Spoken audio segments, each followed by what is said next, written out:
ಇದು ನಮ್ಮ ಹಿತಕಾರಿ ನರ್ಸರಿಯ mother plants ಇರುವಂತಹ ಒಂದು ಸ್ಥಳ ಇದೆ.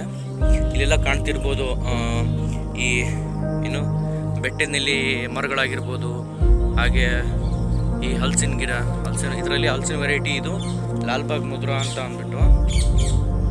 ಹಾಗೆ ಮುಂದೆ ಹೋದ್ರೆ ಈ ರೋ ಎಲ್ಲ ಬರೀ ಹಲಸಿನ ಮರಗಳೇ ಇರೋದು. ಇದಾದ್ಮೇಲೆ ಬರುತ್ತೆ ರೋಸ್ ಆ್ಯಪಲ್ ಅಂತ. ಸೊ ಅದನ್ನು ಕನ್ನಡದಲ್ಲಿ ನಾವು ಪನ್ನೇಳೆ ಅಂತಲೂ ಹೇಳ್ತಾರೆ. ಇದು ಕಾಣಿಸ್ತಿದೆಯಲ್ಲ ರೋಸ್ ಆ್ಯಪಲ್ಲು, ಇದೇ ಇನ್ನೂ ಸ್ವಲ್ಪ ಕಾಯಿ ದೊಡ್ಡದಾಗುತ್ತೆ. ಮೇಲೆ ಯೆಲ್ಲೋ ಕಲರ್ ಬಂದ್ಬಿಟ್ಟು ಒಂದು ರೋಸ್ ಆ್ಯಪಲ್ ಅಂತ ಕರೆಯೋಕ್ಕೆ ಕಾರಣ ಏನಂದರೆ ತಿಂದಾಗ ಸ್ವಲ್ಪ ಫ್ಲೇವರು ರೋಸ್ ಟೇಸ್ಟ್ ಕೊಡುತ್ತೆ ಅನ್ನೋ ಕಾರಣಕ್ಕೆ ಇದಕ್ಕೆ ರೋಸ್ ಆ್ಯಪಲ್ ಅಂತ ಹೇಳ್ತಿದ್ದಾರೆ. ಸೊ ಇಲ್ಲಿ ಕಾಣಿಸ್ತಿದೆಯಲ್ಲ ಇದು ಏರ್ ಲೇಯರಿಂಗ್ ಅಂತ ಅಂದ್ಬಿಟ್ಟು. ಇದು ಏನಂದರೆ ಪ್ಲಾಂಟ್ ಪ್ರೊಪಗೇಷನಲ್ಲಿ ಒಂದು ಟೆಕ್ನಿಕ್ ಕೂಡ ಹೌದು. ಇದಕ್ಕೆ ಏನು ಮಾಡ್ತಾರೆ ಅಂತಂದರೆ ಈ ಒಂದು ಭಾಗ ಇರುತ್ತಲ್ಲ, ಈ ಒಂದು ಭಾಗದಲ್ಲಿ ಸ್ವಲ್ಪ ಒಂದು ರೆಕ್ಟ್ಯಾಂಗ್ಯುಲರ್ ಸೈಜ್ ಹೊಡೆದು ಇಲ್ಲಿಂದ ಒಂದು 2-3 ಇಂಚುವರೆಗೂ ಕಟ್ ಮಾಡ್ಕೊಬೇಕು. ಮಾಸು ಕೋಕೋಪೀಟ್ ಸ್ವಲ್ಪ ಆರ್ಗ್ಯಾನಿಕ್ ಫರ್ಟಿಲೈಸರು ಅದನ್ನೆಲ್ಲ ಕಟ್ಬಿಟ್ಟು ಅದನ್ನೆಲ್ಲ ಒಂದು ಈ ಥರ ಕವರಲ್ಲಿ ಕಟ್ಬಿಟ್ಟು ನೀವು ಕತ್ತರಿಸಿದ ಭಾಗಕ್ಕೆ ಜಾಯಿನ್ ಮಾಡಿ ಸ್ವಲ್ಪ ಕಟ್ತಾರೆ. ಕಟ್ಟಿ ಸ್ವಲ್ಪ ಚೆನ್ನಾಗಿ ಭದ್ರವಾಗಿ ಬಿಗಿ ಕಟ್ಟಿರ್ತಾರೆ. ಒಂದು 2-3 ಮಂತ್ಸ್ ಆದಮೇಲೆ ಚಿಗುರು ಬರುತ್ತೆ. ಸೊ ಚಿಗುರು ಅಂದರೆ ಬೇರು ಬರುತ್ತೆ.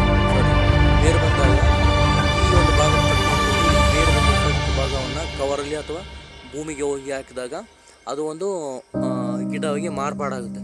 ಸೊ ಇಲ್ಲಿ ಚಿಗುರು ಬಂದಿಲ್ಲ, ಯಾಕೆಂತಂದರೆ ಇದು ಸ್ವಲ್ಪ ಸರಿಯಾಗಿ ಟ್ರೀಟ್ ಮಾಡಿಲ್ಲ, ಆದ್ದರಿಂದ ಚಿಗುರು ಬಂದಿಲ್ಲ. ಸೊ ಇದನ್ನು ನಾವು ಏರ್ ಲೇಯರಿಂಗ್ ಅಂತ ಹೇಳ್ತೀವಿ. ಇದೊಂದು it's a technique of plant propagation. ಇನ್ನು ಹಾಗೆ ಮುಂದೆ ಹೋದರೆ ಇದು ಸ್ಟಾರ್ ಫ್ರೂಟು ಮರ. ಆ್ಯಕ್ಚುಲಿ ಸ್ಟಾರ್ ಫ್ರೂಟ್ ಇನ್ನೂ ಆಗಿಲ್ಲ, ಕೆಲವೊಂದು ಆಗಿದ್ರೂ ಕೂಡ ಅದು ಫ್ರೂಟ್ ಡ್ರಾಪ್ ಆಗ್ತಾಯಿದೆ.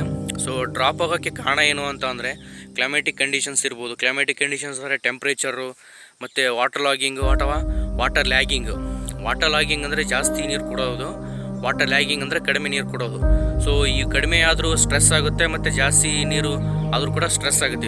ಈ ಒಂದು ಸ್ಟ್ರೆಸ್ಸು ಮತ್ತು ಹೀಟು ಮತ್ತು ವಿಂಡ್ ಜಾಸ್ತಿ ಬೀಸೋದ್ರಿಂದ ಈ ಕಾಯಿಗಳೆಲ್ಲ ಉದುರೋಗಿರುತ್ತೆ. ಇದು ಒಂದು ರೀಸನ್. ಆದರೆ ಇನ್ನೊಂದು ರೀಸನ್ ಏನಂತಂದರೆ ಫರ್ಟಿಲೈಸರ್ ಡಿಫಿಷಿಯನ್ಸಿ, NPK ಡಿಫಿಷಿಯನ್ಸಿನೇ ಹೌದು. ಮತ್ತು ಇನ್ನೊಂದೇನೆಂದರೆ ಜಾಸ್ತಿ ಕೊಟ್ಟರು ಕೂಡ ಈ ಥರ ಪ್ರಾಬ್ಲಮ್ ಆಗುತ್ತೆ. ಆ ಒಂದು ರೀಸನಿಂದ ಕಾಯಿಗಳೆಲ್ಲ ಉದುರೋಗಿದೆ. ಸೊ ಇದನ್ನು ಫರ್ಟಿಲೈಸರು ಹಾಕ್ಕೊಂಡು ಮತ್ತು ಒಂದು ಕ್ರಮವಾಗಿ ಅಗತ್ಯವಾದ ನೀರನ್ನು ಕೊಟ್ಟರೆ ನಾವು ಫ್ರೂಟ್ ಡ್ರಾಪನ್ನು ತಡಿಬೋದು. ಸೊ ಇದಾದಮೇಲೆ ಇದು ಕಾಣಿಸ್ತಿದೆಯಲ್ಲ, ಎಲೆಗಳನ್ನ ತೋರಿಸ್ತೀನಿ ಡೈರೆಕ್ಟಾಗಿ, ಹಂಗಾದ್ರೆ ಸ್ವಲ್ಪ ಕ್ಲಿಯರಾಗಿ ಕಾಣಿಸುತ್ತೆ. ಇದು ಅಮೃತ್ ನೋನಿ ಅಂತ ಅಂದ್ಬಿಟ್ಟು ನಾವೆಲ್ಲ ಯೂಸ್ ಮಾಡ್ತೀವಲ್ಲ ಆಯುರ್ವೇದಿಕಲ್ಲಿ ಮೊಣಕಾಲು ನೋವಿಗೆ ಮತ್ತು ಈ ಥರ ಆರ್ಥೈಟಿಸ್ಗೆ ನೋನಿ ಅಂತ. ಇದು ಹಣ್ಣಾಗಿದೆ, ಕಾಣಿಸಿದೆಯಲ್ಲ, ಇದು ಹಣ್ಣಾಗಿರೋದು. ಸೊ ಇದನ್ನು ಸ್ವಲ್ಪ ಪೋಸ್ಟ್ ಹಾರ್ವೆಸ್ಟ್ ಟೆಕ್ನಾಲಜಿಯಲ್ಲಿ ಬಳಕೆಗೆ ಯೋಗ್ಯ ಮಾಡ್ತಾರೆ. ಸೊ ರಾ ಆಗಿ ಕಾಣಿಸೋದ್ರಿಂದ ಇದು ಈಸಿಯಾಗಿದೆ. ಕಾಯಿಗಳು ಬಿಟ್ಟಿದೆ. ಇದು ಇದಕ್ಕೆ ತುಂಬ ಮೆಡಿಸಿನಲ್ ವ್ಯಾಲ್ಯೂ ಜಾಸ್ತಿ. ಇದಾದಮೇಲೆ ನೆಕ್ಸ್ಟ್ ಇಲ್ಲಿ ಕಾಣಿಸ್ತಿದೆಯಲ್ಲ, ಇದು ಲಕ್ಷ್ಮಣ ಅಂತ ಅಂದ್ಬಿಟ್ಟು, ಲಕ್ಷ್ಮಣ ಫಲ ಅಂದ್ಬಿಟ್ಟು. ಈಗ ನೋಡಿ ರಾಮಫಲ, ಸೀತಾಫಲ, ಹನುಮಫಲ, ಲಕ್ಷ್ಮಣ ಫಲದಲ್ಲಿ. ಸೊ ನಮ್ಮ ಹತ್ರ ರಾಮಫಲ್ಲು, ಸೀತಾಫಲ್ಲು, ಲಕ್ಷ್ಮಣ ಫಲ ಇದೆ, ಮದರ್ ಪ್ಲ್ಯಾಂಟು. ಹನುಮಾನ್ ಫಲ ಇನ್ನೂ ಇಲ್ಲ, ಮಾಡಬೇಕು ಅದನ್ನು. ಬಹುಶಃ ಇದೆಲ್ಲ ಕಾಯಿಗಳೆಲ್ಲ ಉದುರೋಗಿದೆ. ಇದು ಕೂಡ ಹೈಲಿ ವ್ಯಾಲ್ಯೂ ಇನ್ ಮೆಡಿಸಿನಲ್ ಪರ್ಪಸ್. ನೋಡ್ಬೋದು, ಇದು ಅಮಟೆಕಾಯಿ ಅಂದ್ಬಿಟ್ಟು. ಇದನ್ನು ಉಪ್ಪಿನಕಾಯಿಗೆ ಬಳಸ್ತಾರೆ ಅಂತ ಹೇಳ್ತಾರೆ. ಇದು ನಾವು ಯೂಸ್ ಮಾಡಿಲ್ಲ, ಬಹುಶಃ ಮಂಗಳೂರು ಆ ಕಡೆ ಎಲ್ಲ ಬಳಸ್ತಾರೆ ಅನಿಸುತ್ತೆ. ಇದು ಬಂದ್ಬಿಟ್ಟು ಜಬೋಟಿ ಕಾಬಾ ಅಂತ. ಸೊ ಈ ಜಬೋಟಿ ಕಾಬಾ ಹಣ್ಣು ನೋಡಿಬಿಟ್ರೆ ನಮಗೆ ಈ ಕಪ್ಪು ದ್ರಾಕ್ಷಿ ಇರುತ್ತಲ್ವ, ಬ್ಲ್ಯಾಕ್ ಕರೆಂಟ್ ಅಂತ ಏನು ಹೇಳ್ತೀವಲ್ಲ, ಸೇಮ್ ಅದೇ ಥರ ಇರುತ್ತೆ. ಬಟ್ ಇದೇನಂದರೆ ಸ್ವಲ್ಪ ಫ್ಲೇವರು ಡಿಫ್ರೆಂಟ್ ಆಗಿರುತ್ತೆ. ಮತ್ತು ಮೇಲಿರ್ತಕ್ಕಂಥ ಸ್ಕಿನ್ನು ಅಂದರೆ ಮೇಲೆ ಇರುತ್ತಲ್ವ ಹೊರಗಡೆ ಲೇಯರು, ಅದು ಸ್ವಲ್ಪ ರಫ್ ಆಗಿರುತ್ತೆ. ಸೊ ಇವೆರಡು ಕಾರಣದಿಂದ ನಾವು ಇದನ್ನು ದ್ರಾಕ್ಷಿಗಿಂತ ಸ್ವಲ್ಪ ಡಿಫ್ರೆಂಟ್ ಅಂತಲೇ ಹೇಳ್ಬೋದು. ಕಾಯಿಗಳು ಮೋಸ್ಟ್ಲಿ ತೋರಿಸ್ಬೋದಿತ್ತು, ಅದೆಲ್ಲ ಫ್ರೂಟ್ ಡ್ರಾಪ್ ಆಗಿದೆ. ಇಲ್ಲಿ ಕಾಣಿಸ್ಬೋದು ನೋಡಿ, ಇದೇ ಥರ ಇರುತ್ತೆ ಕಾಯಿ. ಇದು ಕೂಡ ಔಷಧಿ ಗುಣನೂ ಹೊಂದಿದ್ದು,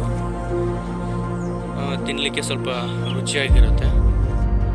ಅಂದರೆ ಇಲ್ಲಿ ಕಾಣ್ತಿರೋದು ಏನಂತಂದರೆ ಇದು ಎಗ್ ಫ್ರೂಟ್ ಅಂತ ಅಂದ್ಬಿಟ್ಟು, ನೋಡೋದಕ್ಕೆ ಒಂಥರ ಮಾವಿನ ಎಲೆಗಳನ್ನೇ ಕಾಣುತ್ತೆ, ಆದರೆ ಮಾವಿನ ಮರ ಅಂತ ಅಲ್ವೇ ಅಲ್ಲ. ಎಗ್ ಫ್ರೂಟ್ ಅಂತಂದ್ಬಿಟ್ಟು ಇದು ಕೆರಿಬಿಯನ್ ನಾಡಿನಲ್ಲಿ ಒಂಥರ ಫೇಮಸ್, ಅಂದರೆ ಎಕ್ಸೋಟಿಕ್ ಫ್ರೂಟ್ ಅಂತಲೇ ಹೇಳ್ಬೋದು egg fruit. So egg fruit ಅಂತಂದರೆ ಕೇಳೋದಕ್ಕೆ ಸ್ವಲ್ಪ ವಿಚಿತ್ರನೇ ಅನ್ಸ್ಬೋದು. ಎಗ್ ಫ್ರೂಟ್ ಅನ್ನೋಕ್ಕೆ ನಿಜಕ್ಕೆ ಕಾರಣ ಏನಂತಂದರೆ ಇದು ಫುಲ್ಲು ರೈಪನ್ನಾದಾಗ ಇದರ ಒಳಗಡೆ ಇರತಕ್ಕಂತಹ ಒಂದು ಪಲ್ಪ್ ಏನಿರುತ್ತಲ್ಲ, ಅದು ಈ ಬಾಯ್ಲ್ಡ್ ಎಗ್ಗಲ್ಲಿ ಇರತಕ್ಕಂಥ ಎಲ್ಲೋ ಇರುತ್ತಲ್ಲ ಯೋಗ್. ಸೊ ಆ ಯೋಗ್ ಟೆಕ್ಸ್ಚರ್ ಇರುತ್ತೆ. ಮತ್ತು ಫ್ಲೇವರ್ ಬಂದ್ಬಿಟ್ಟು ನಾವು ಗೆಣಸು ತಿಂತೀವಲ್ವ, ಸಿಹಿ ಗೆಣಸು ಕುದಿಸಿದಾಗ ಏನು ಇರುತ್ತಲ್ಲ ಆ ಗೆಣಸು, ಸೊ ಆ ಗೆಣಸನ್ನ ತಿಂದಾಗ ಆಗುತ್ತೆ. ಸೊ ಆ ಒಂದು ಪರ್ಪಸ್ಸಿಂದ ಇದನ್ನು ಎಗ್ ಫ್ರೂಟ್ ಅಂತ ಕರಿತೀವಿ. ಇದು ಬಂದ್ಬಿಟ್ಟು ಬಿಲಿಂಬಿ ಅಂತ ನೋಡಿ, ಫ್ಲವರಿಂಗು ಆಗಿದೆ ಮತ್ತು ಫ್ರೂಟಿಂಗ್ ಆಗ್ತಾಯಿದೆ. ಇದು ಒಂಥರ ಆಲ್ ಸೀಸನ್ ಮರದ ಥರ ಯಾವಾಗಲೂ ಬಿಡ್ತಾನೆ ಇರುತ್ತೆ. ಇದು ಕಾಣಿಸ್ತಿದೆಯಲ್ಲ, ಈ ಕಾಯಿಗಳು ಇನ್ನೂ ಸುಮಾರು ದಪ್ಪ ಆಗುತ್ತೆ, ಅಂದರೆ ಸುಮಾರು ತೊಂಡೆ ಹಣ್ಣು ಥರ ಸೈಜ್ ಆಗುತ್ತೆ. ನೋಡೋದಕ್ಕೆ ತೊಂಡೆ ಹಣ್ಣು ಥರನೂ ಕೂಡ ಇರುತ್ತೆ. ಇದರಲ್ಲಿ high amount of citric acid ಇರೋದ್ರಿಂದ ಹುಳಿ ಜಾಸ್ತಿ ಇರುತ್ತೆ. ಇದನ್ನು ಉಪ್ಪಿನಕಾಯಿಗೂ ಅಥವಾ ಬೇರೆ ಬೇರೆ ಪ್ರೊಸೆಸಿಂಗ್ ಮಾಡಿ ಅಸಿಟಿಕ್ ಆ್ಯಸಿಡು, ಈ ಥರ ವಿನೆಗರು ಇವುಗಳಿಗೆ ಕೂಡ ಕಮರ್ಷಿಯಲ್ ಆಗಿ ಯೂಸ್ ಮಾಡ್ಬೋದು. ಇದನ್ನು ಬಿಲಿಂಬಿ ಅಂತ ಕರಿತೀವಿ.